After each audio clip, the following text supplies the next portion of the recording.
All right. Welcome, everybody. Thanks so much for being here. Tonight, we're going to do a community report out on the work that the Kentucky Just Transition Coalition has been doing together over the past few years. And excited to celebrate the work we've done together and talk a little bit about what's coming next. So, my name is Kara, and I'm going to get us started here. Um, with a little bit of kind of background around the Kentucky Just Transition Coalition. So, Kentucky Just Transition Coalition started maybe 4 years ago.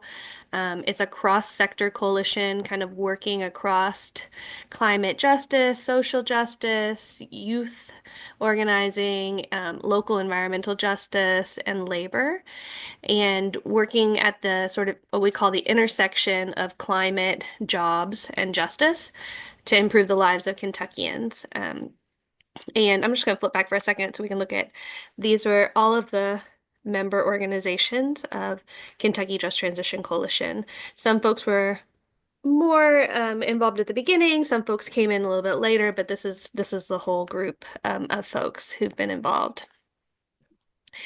And since the beginning of 2023, we have been running a campaign to identify the most pressing climate and environmental issues impacting communities living in the west end of Louisville, and then working together to identify real solutions to those problems.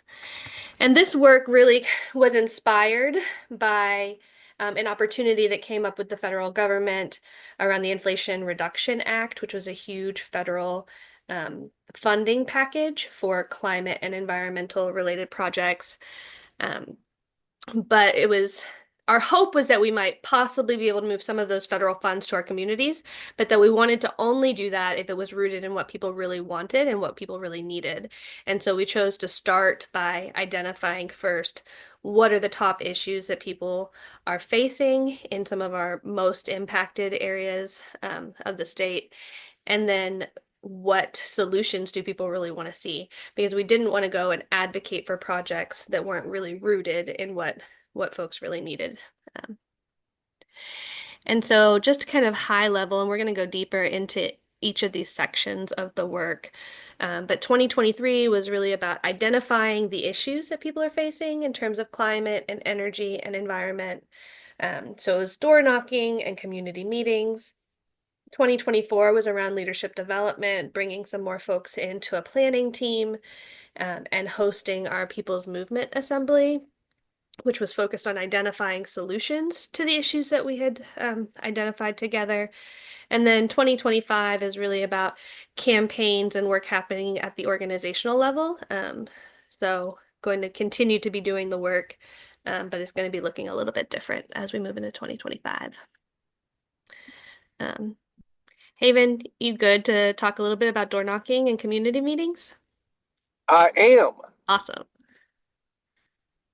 So my name is Haven Harrington. I'm with Hood to the Holler, and it's awesome to be a part of Just Transition Coalition. And while we were in our formative years and kind of together, we did an extensive door knocking and canvassing campaign of all of West Louisville, and this includes what we like to call kind of like deep canvassing, where it's more than just answering a couple of conversations.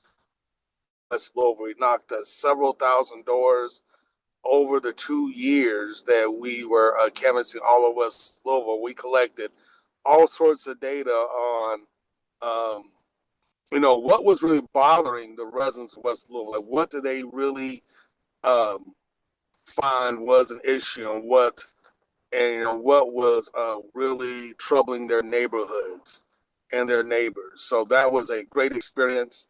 We had a lot of young folks involved that we kind of brought along and trained to kind of continue the work as well. So it was a lot of hard work, but a lot of work worth doing. Would you also like me to comment on like what we did with the information and things of that nature, or just kind of keep describing our canvassing? Well, the next slide will be about the community meetings that came after that, and then there's a slide that kind of summarizes the top issues. But I'd love to hear, like, I know there are a lot of folks who are on the call right now who were part of the canvassing, and so I'd love to also just invite other people to share your experience with canvassing, or things that kind of stood out to you from that part of the campaign, if anybody wants to. You know what? I will kind of continue. One of the things that stood out to me the most was, a lot of people like to think of West Louisville all having the same issues. And yes, Rubber Town is a huge environmental issue in West Louisville. But one of the things we learned through our canvassing is that each neighborhood had other issues as well. You get close to the Shawnee Chickasaw area. Yes, it was the smells from Rubber Town that were a driving force issue. But as you got to kind of Russell and especially California, it was the black mold from the distilleries that were an issue, and sewer issues as well. So as we went around West Louisville, what we discovered is each neighborhood kind of had their own individual issues. So that way from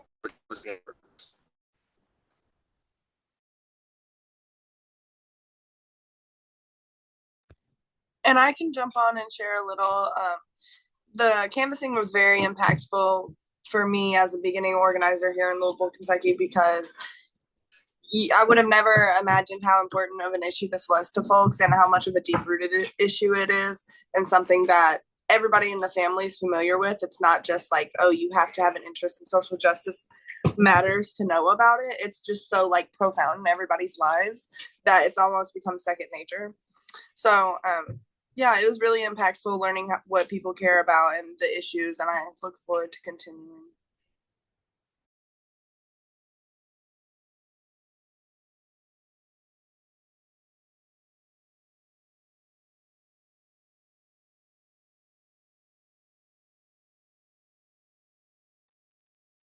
Great. Thanks, y'all. Haven, do you want to talk a little bit about the community meetings we hosted as well? yes, would. So,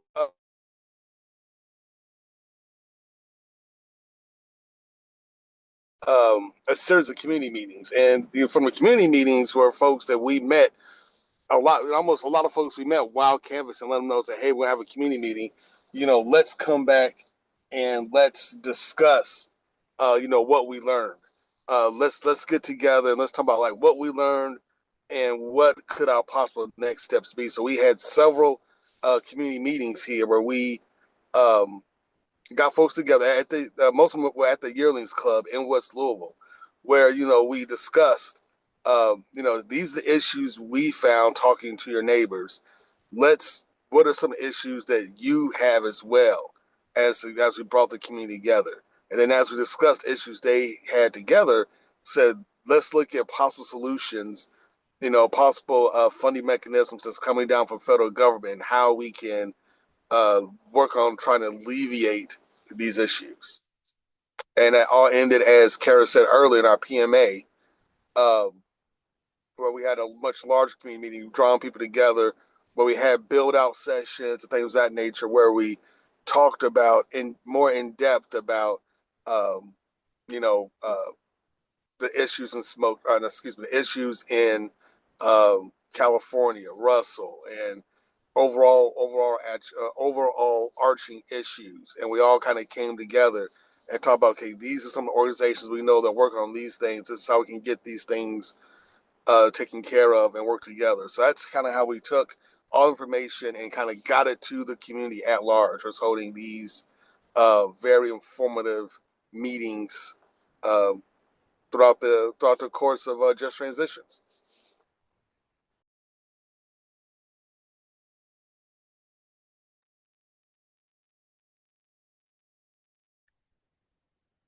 Thank you.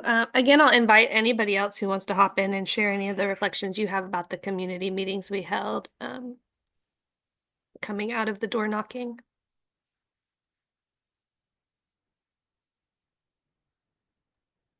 I'll say one of my favorite things is that it's been an intergenerational space, just working with a lot of youth-led and made spaces. It's nice to see that being woven together.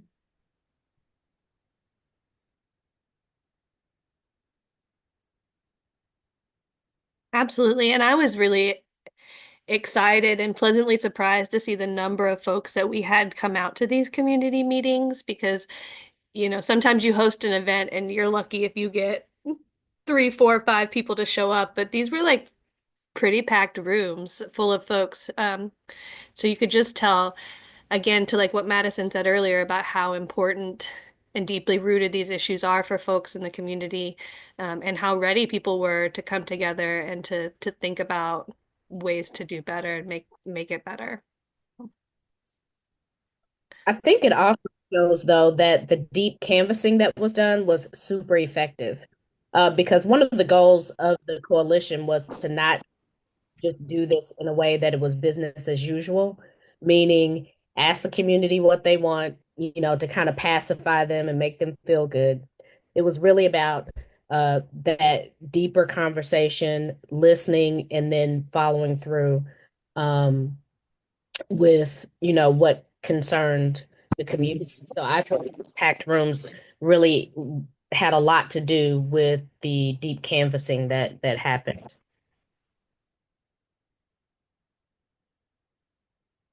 Absolutely. I think that's a great point.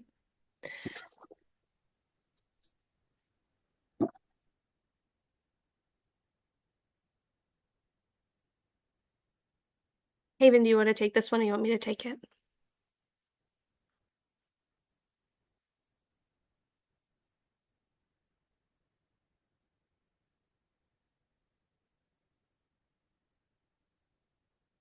I think I'm having some audio issues, so I'm not sure if Haven can hear me still. But I'll go ahead and just take this one quickly. So coming out of this sort of first part of the campaign, the door knocking and the community meetings and identifying shared issues, these were the top things that came up for folks.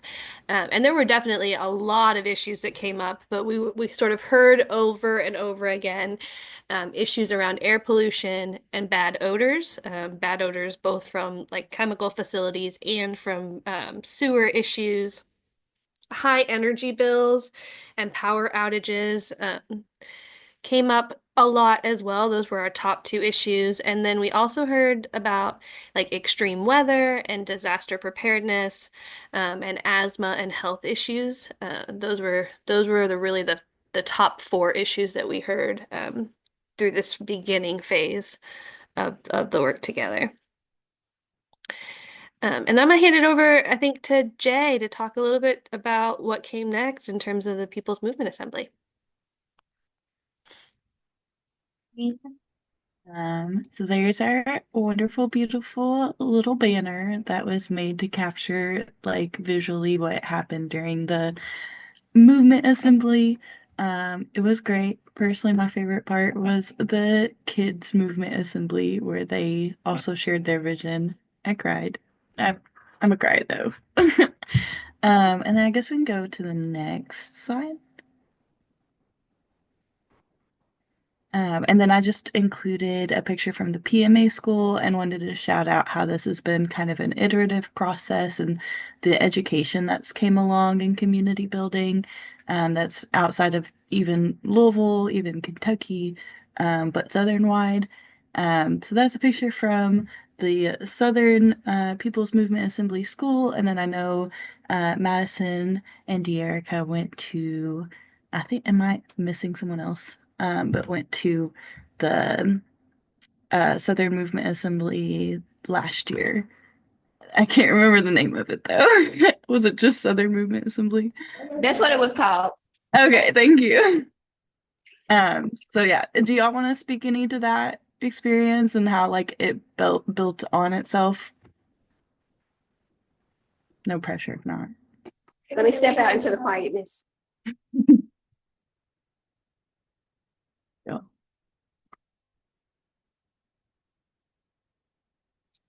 All right, so Madison and I went to Arkansas. Due to the weather, the storms that we had got around that time, a lot of people who usually come to things like that weren't able to make it. but basically they talked about land conservation and like how to like protect the land. I think they even made a PMA out of that. We kind of hit on what we specifically do with air pollution and stuff, but it was more so like people already knew when we got there kind of what they wanted to focus around. Madison. Yeah, going to the SMA 11 was my first ever, but it was insightful to see, just in general. I mean, this is after we already had our movement assembly, but it was insightful to see how they ran it and how it looked trying to converge a whole bunch of issues into one day. And then, yeah, I think that'll be useful, especially when we try to do some more people's movements assemblies in the future. Yeah. Was it you said bad weather, was it around the Helene Yeah, time? Oh yeah. shit. I mean, shoot. Yeah. So a lot of people, were stuck where they were at or flooded out where they were at when they were coming home from the PMA. So that kind Dang. of weighed like heavy and that kind of consumed us. We focused on a lot of things. Women's right and gender equality. We focused on food depravity, land, like I said, land conservation, minority rights, pretty much anything political you can kind of think of, there was a group, or there would have been a group for that. That's sick. Especially in the face of that, I feel like it highlights the importance of trying to figure out how to like converge a bunch of different issues and like start planning across like different regions or different states. And it was extremely diverse. Like my favorite part was meeting Suzanne Parr. I don't know if y'all know who she is, but yeah, she's hell on wheels. She's about, I want to say she's 87, but she's been doing activism for like 50, 60 something years. And she's the awesomest, sweetest lady you know. And it was just an awesome experience just to be with, like Jay said, multi-generational activism. Like you had people in the room that were 90 down to 5. Like that, it was very diverse. And I think that was at both of the events that I went to, both the SMA.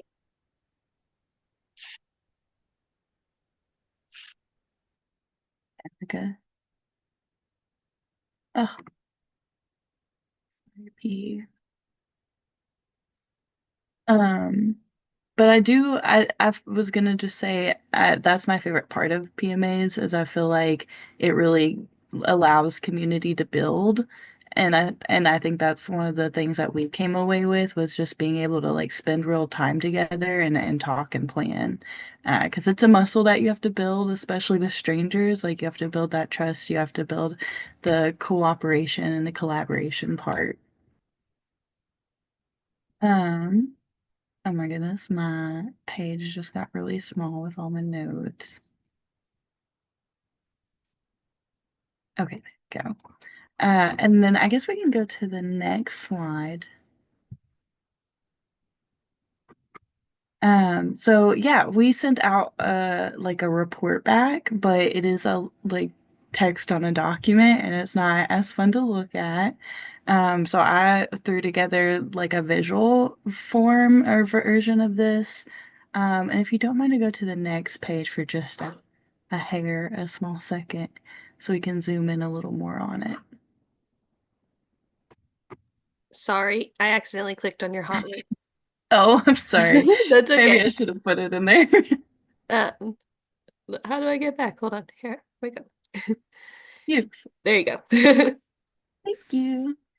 Yeah, and so this kind of captures the broad strokes. Of course, I feel like when you're getting to multiple issues, it can be really hard to boil things down because a lot of really amazing stuff comes out of it.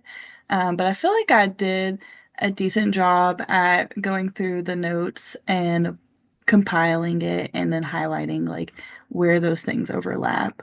And to me, it felt like there were like four big areas that were coming up.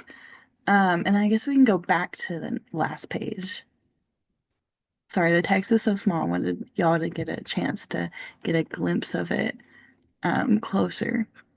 But I kind of put it into education and collaboration, where, we partner with churches, schools, or programs, do workshops, sessions, things like kiosk and community boards came up, but also like a deeper level of needing to do leadership development for effective organizing so we can build up these skills across multiple people and build autonomous leadership so these projects and dreams and hopes that folks have can really come to fruition. And then community control, where we're talking about monitoring air pollution, air quality, factories, having regulation and community oversight, legalizing community solar, mobilizing for city meetings and having a say there. So things like that, where community has autonomy and a say in the whole process. And then coordinated preparedness or community preparedness, but having that coordinated across, communities and neighborhoods. So things that came up under this were like resource pooling, mutual aid bus stops, where like we talked about having green bus stops. They could have solar panels for free plugins, um, things like that. Like mutual aid resources at these stops, just places that people are every day. Doing relationship building with neighbors, community planning sessions, emergency shelters, having an emergency radio station, and internet that you can access if it goes out during a disaster, things like that. So preparedness was a really big one, I think, that came out of the Weathering the Storm, the movement assembly. I was really inspired and motivated by that section, and I wasn't even in it. And then things that were more geared towards investment in the West End. So initiatives that we could see come out of it. And I love that folks were thinking, like, could we even get factories? Could we put pressure on these factories to make them pay for some of these initiatives? And those things were things like, funding initiatives that already exist, like the black market, food initiatives, things like that. Air monitors for every neighborhood. That's a big ticket item. Expanding the waterfront park to the West End. A free public trolley, that was something folks were really interested in, some kind of free public transit that especially connects the West End. Just things that invest in the general infrastructure and accessible green infrastructure like a canopy, native plants, architecture, and like coordinating with the community to do those things. Especially highlighting that part because a lot of times people come in and just say what's best and then plant trees in all the wrong places. So yeah, this page has a big overview, but then we will also get into how some of these key projects will be pulled into different organizations to hold that and build it out. That a way we can, like I said, exercise those muscles, start with taking like these smaller projects or projects that are already in the scope of some of these orgs to build out that base, build out our capacity and our skills, so that way more and more folks can autonomously take more of these projects and grow on them. So even if they're not mentioned, I feel like these are things that we can grow towards as we build up that momentum. And then also if we'll get there, but also if there are people within the group that are like, hey, like, I really want green bus stops, for an example, something on these dreams or outside of these dreams, we can build out and will build out the space to build up those skills to take on these projects as well. And I know like KSEC would want to support a group coming out of that if that's something that the stars align on. So I hope that was clear. I always feel like I start rambling during a share back, but it's a lot of stuff. Any questions, anything y'all feel like I missed, like big pieces that came out of the PMA or things y'all like reflections from it?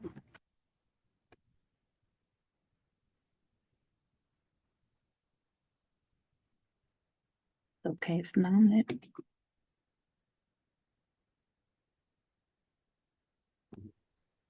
Well, one of the things I came away with from the PMA was the excitement from everybody in the room and the hope that we can finally move the ball forward. We can finally get things done. Uh, I think that's one of the biggest takeaways I had was that everybody's willingness to kind of pitch in, get together, and make meaningful change, and to see meaningful change. Yes.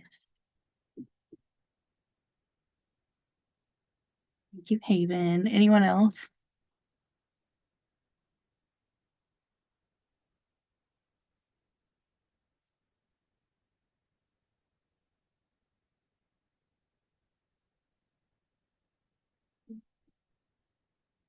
Then I guess we can go ahead, onward and forward and upward. Shoot, I clicked again. All right. I think, yeah. And for folks, who are watching along, we will send this graphic out with some follow-up materials, so you'll have a chance to look at it more in depth. All right, Jay, were you going to take this one, or do you want me to take this one? I can take this one. Okay, go for it. Because I just dumped some thoughts into the little speaker's note, so if I miss anything, anyone's welcome to jump in. And I think it has one more text side on it, or I guess that's for, yeah. Yeah, and so like I said, even though there are orgs that are housing some of this work, I feel like something that is useful and that we'll get into later is like KSEC is really leaning into community building. And so just continuing these spaces so that a way we can foster naturally like folks who are wanting to do these different projects that may fall outside of our scopes to build up the things that folks are still excited about and give them a space to do that, but in a way that's not overwhelming. So what's happened since the PMA?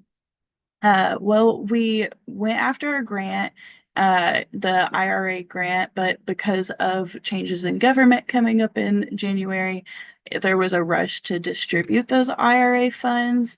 And also, I think it's good to hold that it's hard to go after a national grant that's so big because of the amount of resources, capacity, and coordination it could take on.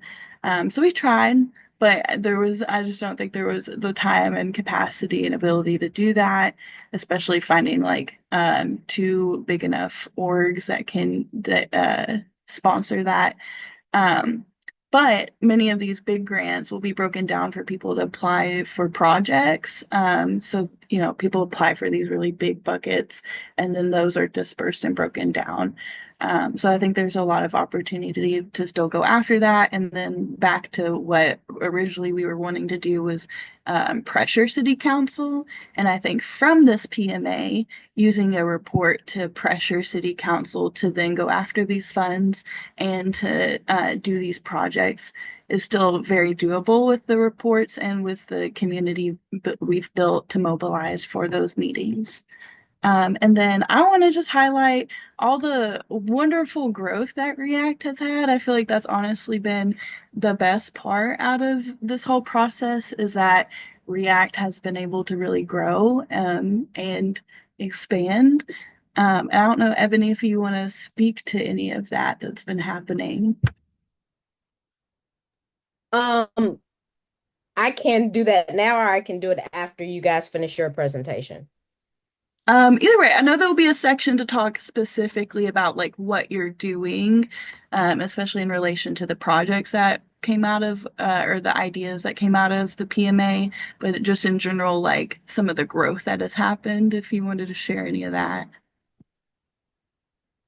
Yeah, we have grown. And a lot of that, yeah, a lot of that is due to our participation with the coalition. So, because React was already doing the work, much of the work that came out of the visioning sessions and canvassing, it's seeming to be an easy transition for folks who were working on the movement assembly. So, but I'll give you guys more detail a little bit later. So I just want to uplift that. That's been happening afterwards. And then probably one of the last things that I had in my brain was just being able to coordinate between orgs to figure out like who's already holding what, who can build more of this in. So that way, instead of dividing our capacity, we can kind of be more strategic about what building into what we're doing to take on those projects and then to build towards those projects together. So that helped us be more strategic about our capacities and be more effective moving together, but also reassessing how the coalition functions. So we're getting the most out of the space and like supporting each other. So that has been what's been happening. Any other things that I missed or folks want to pop in with?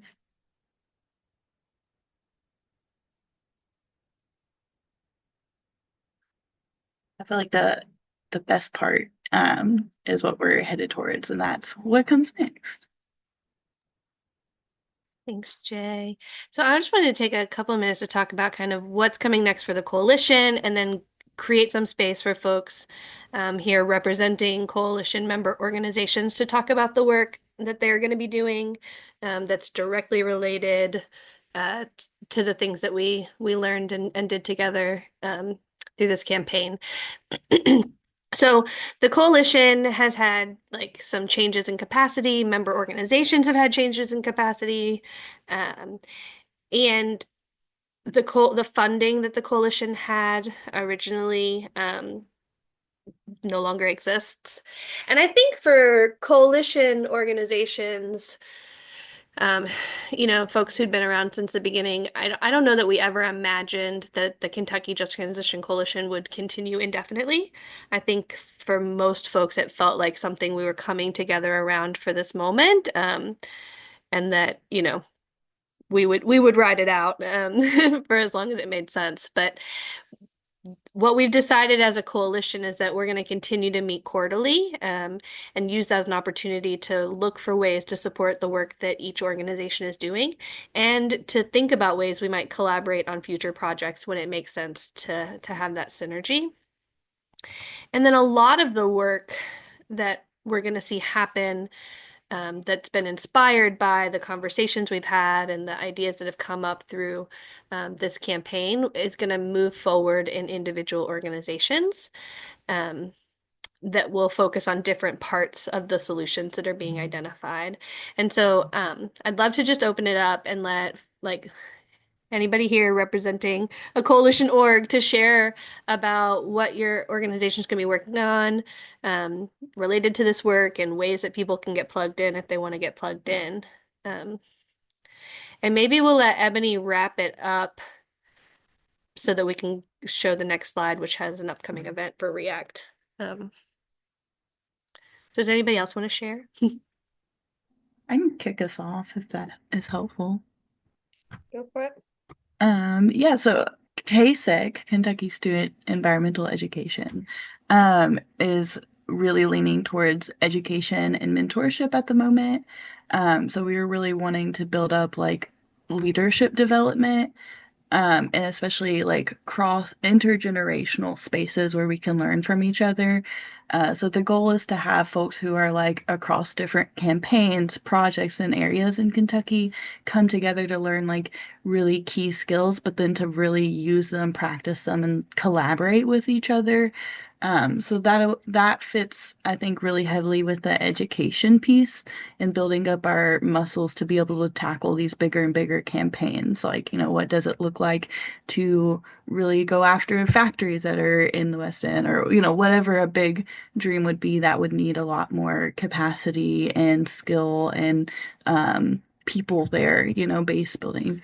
So that's one of our areas, that and being able to say mentor, like if there were a group of folks who were like, hey, this isn't being done at the moment, but I'd really like to see it happen. How do I go about that? That piece of like mentoring folks through that and supporting folks to get their footing into that and have support. That would be our little area. But we're also leaning into mutual aid work. So we're hoping to support, especially around like resources. Right now, we're doing a project with Berea students, and they're doing like a data. It's hard to summarize, but essentially creating the bones for tracking mutual aid needs during disaster. So that could be like, monetary support for individual folks who are suffering or in need of specific things. It could look like tracking different resources or hubs that are doing, mutual aid work, yada yada. So there's a lot of different areas within that mutual aid work that we're growing out. So I think that has a lot of room to expand into what we identified at the PMA around mutual aid and wanting to build that out in the West End. And then what else? Oh yeah, and then disaster prep, which is kind of hand in hand, where we started a new workshop called Resilient Futures, which has gone really well. And just wanting to collaborate with communities across Kentucky to do those sessions and to really build out, like what does it look like in your neighborhood to have emergency meetup points and, just different levels of walking through, what it looks like to have emergency preparedness sessions. So things around that area is also stuff that we're wanting to collaborate and coordinate with the coalition on.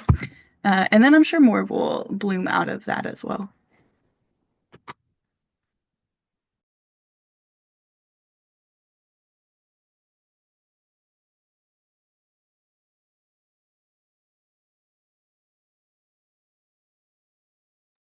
Great. Thanks, Shay. Does anybody else want to share what your org has going on before I'm going to stop sharing my screen and everything's going to throw some slides up.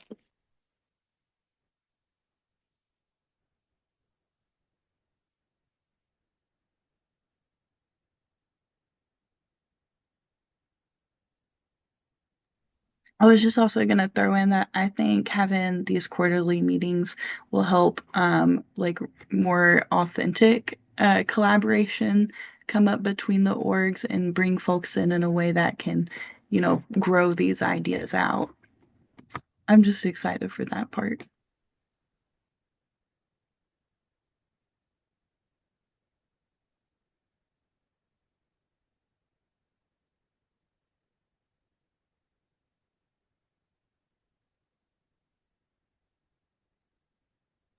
Oh my gosh. And I forgot one more thing. I'm so sorry.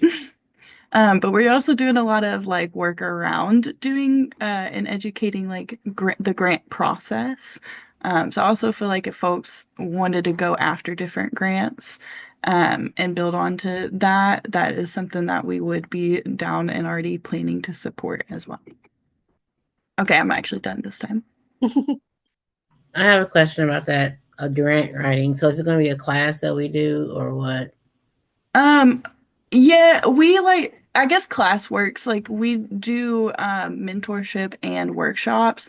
So it's just more like bringing folks who are interested in that and practicing that skill. So it could look like literally sitting down and like, okay, what grant are you wanting to go after? Do you want to sit down and look at grants together and then working on building out that application process? So it could look like more of like a classroom or a training, but it also could look like more one-on-one or more just coming together to workshop this together.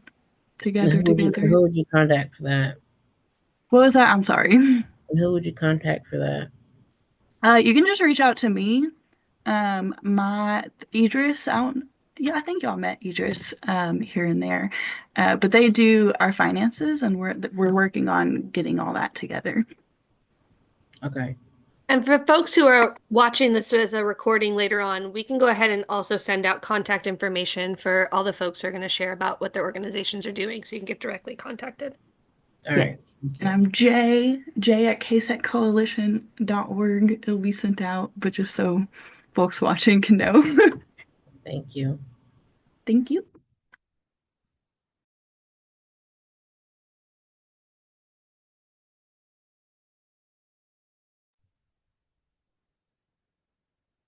And And I know we don't have an official like KFTC org rep like staff person on this call, but I know several of y'all are involved with the energy justice work at KFTC, and so I don't know if y'all want to share anything about some of the like energy and high energy bill stuff that y'all have going on. But feel free to.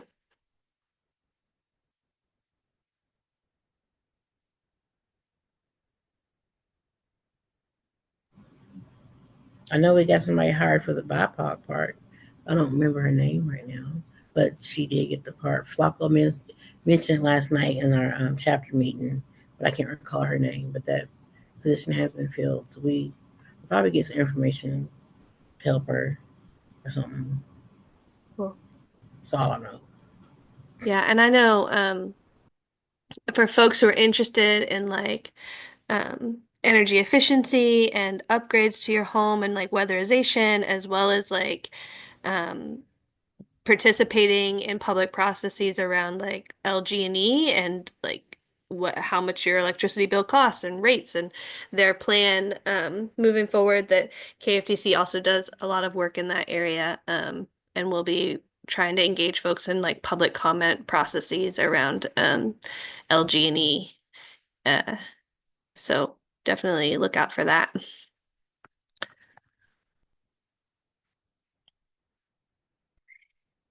Angela or Haven or Attica, do y'all want to share anything that your orgs are working on?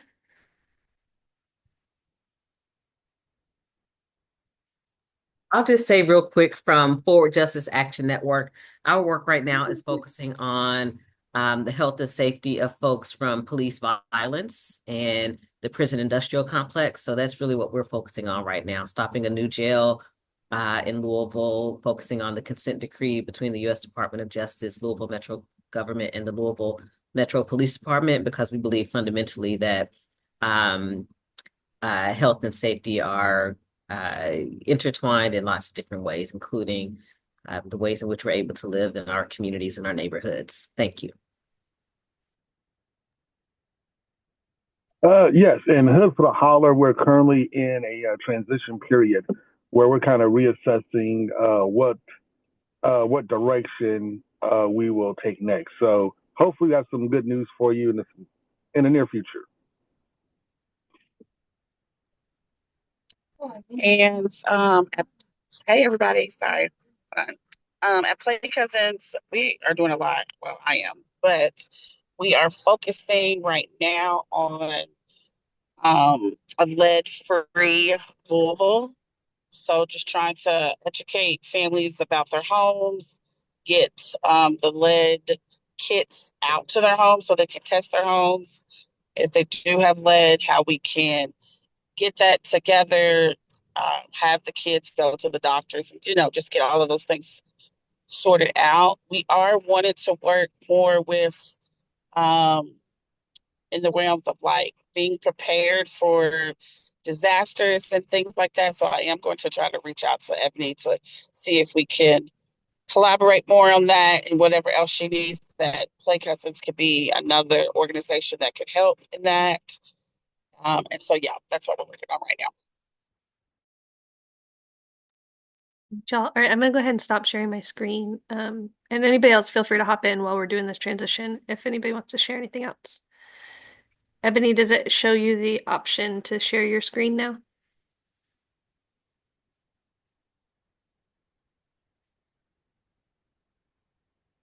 I was also There you gonna pop in with the millionth thing I forgot, but this one felt really related because we're talking about the PMAs.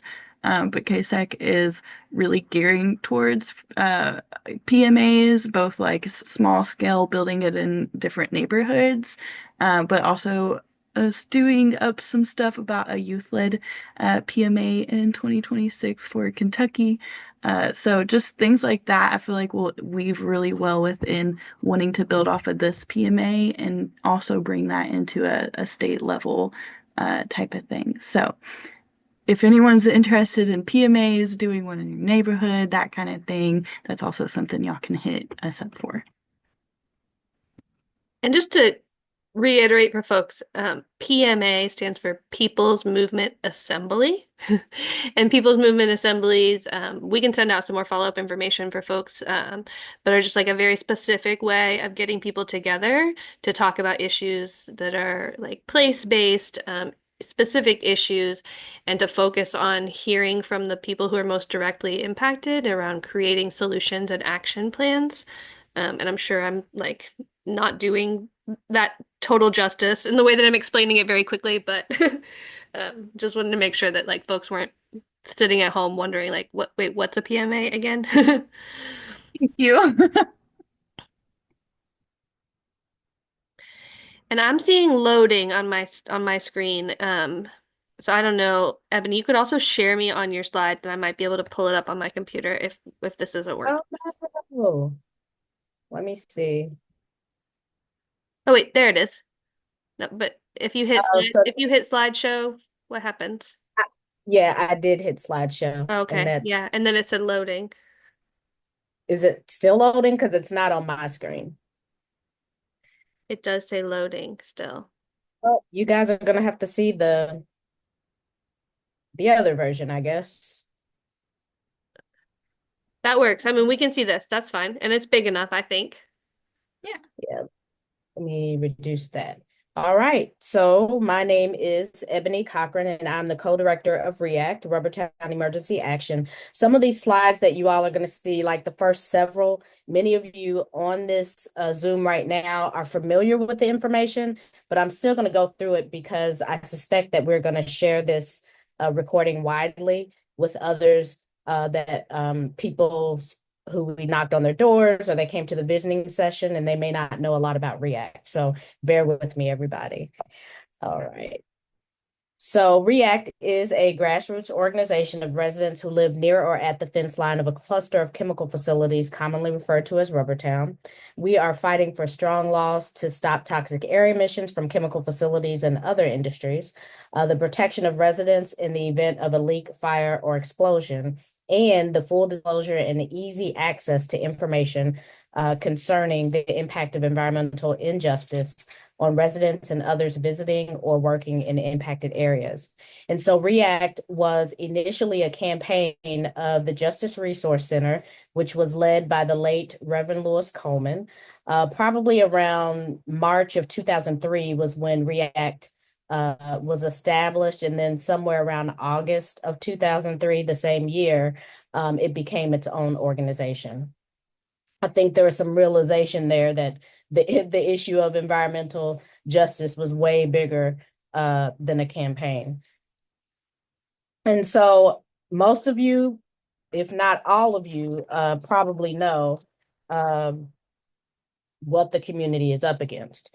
And so we know that in our neighborhoods, we are subjected to soil contamination from industries, hazards, derailments, leaks from rail cars, odors from the distilleries, contamination in Chickasaw Park, and then, of course, the health impacts, as you can see in the news clips over here. And some of these news clips are really local. I mean, lung, colon cancer rates higher near Rubbertown than other neighborhoods. Study high-risk chemical facilities near 2/3 of Louisville residents. And so these are some very, very serious issues that we are dealing with here locally. How has REACT advocated locally in the past and current day? We have done that through protests, through submitting comment to the Air Pollution Control District, through speaking during hearings and public meetings, through providing education and direct support related to emergency preparedness, by helping to prevent methane plants from being sited in West Louisville, and so much more. And so over the years, we have been involved, sometimes out front and loud, and a lot of times in the background. But we have been active since 2003. REACT also advocates on a national level. We are part of a coalition of, or collaborative of organizations around the nation. And the organization is Coming Clean. And so We have participated in EPA listening sessions concerning proposed rules, provided comment on proposed EPA rules, supported fence line communities around the country who are also fighting for environmental justice. And we regularly meet with the EPA Office of Chemical Safety and Pollution Prevention concerning improvements to various risk evaluations, and, participating in hearings, among other things. And so one thing I'm super duper excited about is the fact that we have a new team. And this new team actually actually came about in part because of the Kentucky Just Transition Coalition and the Movement Assembly. One of the important, let me see, hold on. So one of the important things that come out of our participation with the coalition is that a good number of our crew were folks who did volunteer during the Movement Assembly. And so because REACT was already working on issues that came up during canvassing and during the meetings, their transition from the Movement Assembly work to the work of REACT has seemingly been smooth. You can ask them later on, but I think it's seemingly been smooth because it's pretty much the same the issues and topics. These folks are dedicated, most live within impacted neighborhoods, and those who don't have the passion and heart for the work. And so that really, really excites me. I mean, just today, several of us were out canvassing in this cold weather, okay? Nobody wanted to be there. No, we were canvassing in the cold weather at Maupin Elementary, providing families with information they need to know about a hazardous facility that's just one block over from them. And so having folks on the team that are dedicated, have a passion, and know that we have to get this work done has truly been a blessing. And I think it's going to move I know it's going to move the work of REACT forward in a more effective, thorough, and faster way. Oh, wait, I have to introduce everybody. So we have Gwendolyn Gray, who's our lead organizer in emergency preparedness, De'Erica Jones, a community intern in emergency preparedness. We have Sharon Palmer and Yolanda Sims, who are working on a special project called Preparedness for Seniors. We have Jack Bell, who's a media coordinator, Skylar Woodard, who does special projects. We have Karen Hudson, who is our administrative assistant, Madison Johnson, who is our lead organizer on the air toxics, Connie Jones, who is a community intern on air toxics, and Celeste Bowman, who also does some special projects for us or with us. And so our areas of focus are air toxics and emergency preparedness and media. And so under air toxics, we're working on odor issues, which was one of the major issues that came out of the canvassing and visioning sessions. We're doing community science. Happy to say that several of us are now certified to do Method 9 evaluations of plume. So that means that we can look at a factory's smokestack, look at the plume coming out and determine whether or not they are within their permit limits or not. So we're using that community science to advocate for our communities. We're going to be working on legal notice translations, special facility focused projects. And so that would include various rubber town facilities. Right now, we are designing and executing at the same time our campaign around our Anderson Wood and other local hotspots. We will also be working on or commenting on commenting on federal legislation. And I'll also add that we're also working on different issues that the community may bring to us. Under emergency preparedness, we are designing and conducting workshops and giveaways. Jay mentioned earlier about partnering with churches, and just today I was talking to a local pastor who has agreed to allow us to use his facility, his church, for our preparedness workshops that we plan to have over the course of 2025. So that's wonderful. We'll be working on we'll be doing evacuation work, which means assessing what the city's current evacuation plan is and determining whether or not it meets our needs and tweaking it if need be. And also educating the community around it, because we all know if nobody knows what the evacuation plan is, that basically means there's no plan. We don't know what to do. We'll be out here chaotic. We're also going to be delving into neighborhood resilience plans, some special projects. I mentioned preparedness for seniors. We're also going to be advocating for chemical disaster drills in schools. We have several schools that are in the pathway, not only of toxic chemicals from these chemical facilities, but also rail cars and other things that pose a danger. And just a little bit of initial information, our emergency preparedness team has found in their research that it doesn't seem that any school is doing any drills related to chemical disaster, and that's just unacceptable. So you'll be hearing more about that. Our media group is going to be documenting environmental justice through video and photographs.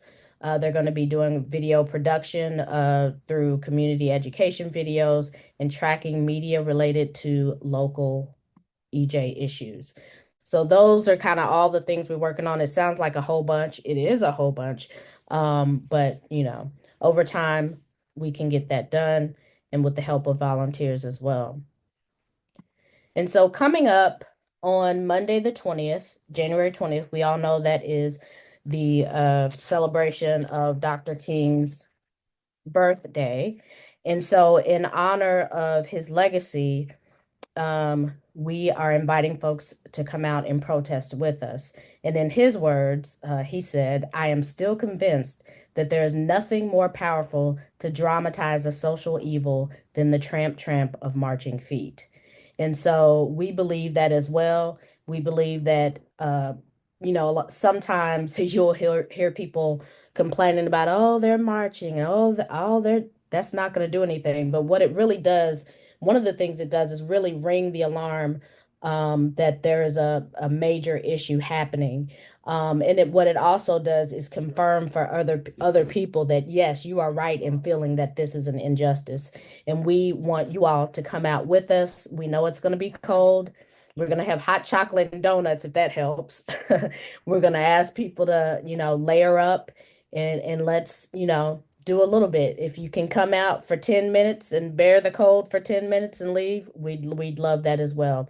Our crew has already started on some of the signage, and they're super excited about that. And I'm just excited that we'll have another chance and another way and another method in order to alert folks about the travesty and the hazard that is happening at Anderson Wood. And that's what this is mostly this is what it's focused on, is Anderson Wood, which is a facility that has had multiple fires and has had an explosion in its past, and is emitting particulate matter in the form of wood dust. And we know that wood dust is also associated with cancer. And so there's many different things going on with this Anderson Wood that causes it to be a menace to the Parkland neighborhood. And so over the course of the first quarter, we will be researching, gathering information, and planning so that we can be more effective in bringing more volunteers. We'll definitely have opportunities involving community outreach, emergency preparedness. And once we get the opportunities finalized, we will send emails, post on Instagram, YouTube, Facebook. And let me say this. Please be patient as we build the content on our social media. We're just at the beginning of it, but I'm sure it will accelerate over the first quarter. We do currently have a Facebook page, a Facebook group where people are allowed to post various items concerning environmental justice and also dialogue. So we're going to be creating kind of a companion page to that where people can see, more information about the campaigns we have going on. A couple of more things before I forget. Oh, the Elmer Lucille Allen Conference that's going to be held on February 18th and February 19th at Spalding University. The theme is environmental injustice in the Black community. And so I encourage everybody to go to Spalding's website or Google Elmer Lucille Allen Conference 2025 to get that information. REACT will have several tables set up with information. West Louisville Math and Science Project will have their youth research cohort there. They've been researching lead, so they will be leading a panel on lead. And so we encourage everyone to come out to that. And I will say that one of the goals of the coalitions was for our visioning sessions and meetings not to be business as usual. And I know I mentioned this before, but I wanted to mention that again because so often we hear folks in West Louisville talking about, oh gosh, another meeting. They're not going to do anything. We're just going to talk and they're not going to do anything. And so REACT, the work of REACT, we are hoping that the community sees this as an extension of the visioning sessions, an extension of the canvassing, so that they know that they were heard and we are doing the work and we want them to do the work with us and we want to do the work with each and every one of the organizations within the coalition. And so you can reach us by email at info@react-louisville.org.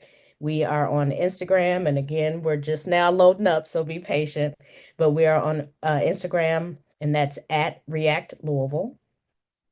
And I think that is it.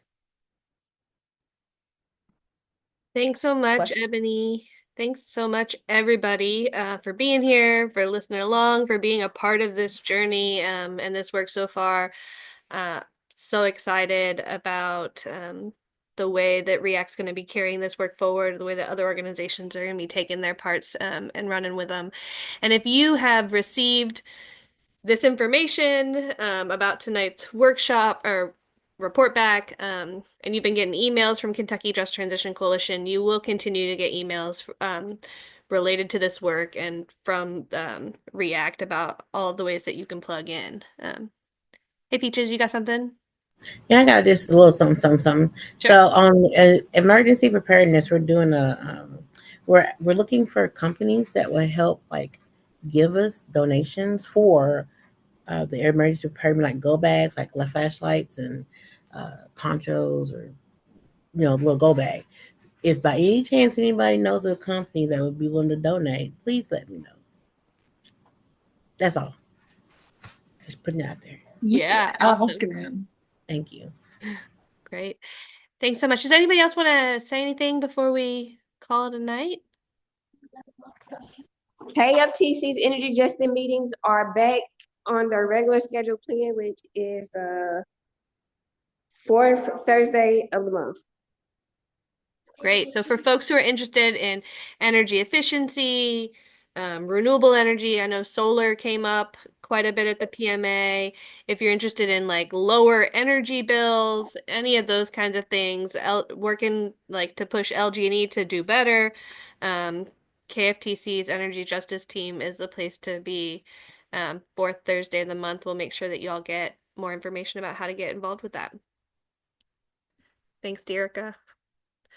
No problem. All right, y'all. Thanks so much. It's been truly a wonderful honor to be a part of this work, to be in these spaces where folks are having these conversations, and yeah, have so much love for all of you and all this work we've done. Look forward to continuing to kick it together in the future. Everybody have a great night. You too. Good night. Thank you. Thank you.